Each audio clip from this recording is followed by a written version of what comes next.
Le terrain, il y a quelques changements sur le terrain. Les plus marqués sont, un, la disparition de la gate. La gate qui était de chaque côté de la ligne médiane, qu'on avait beaucoup de mal en tant qu'arbitre à faire respecter et que les joueurs se foutaient complètement.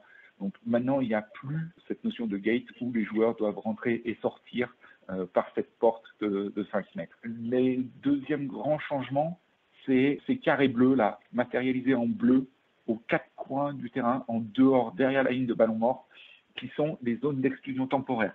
C'est des sin bin area. C'est là que vont venir se mettre les joueurs qui sont en exclusion temporaire. Donc vous verrez, il y a deux types d'exclusion temporaire. Il y a le sin bin, où on a quelques changements dessus, et l'exclusion pour des fautes répétées sur la ligne d'en but. Le dernier changement, il est induit par la distance de hors-jeu. C'est la zone des 7 mètres maintenant, qui vient remplacer la zone des 5 mètres.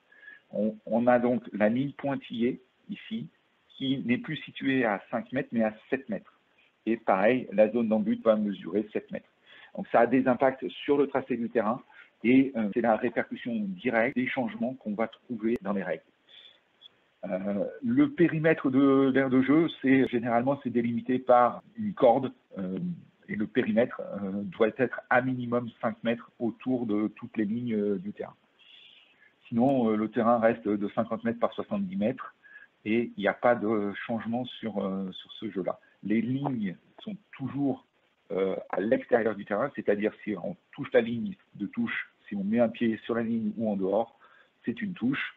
Et pareil, pour marquer, on reste sur la ligne d'essai.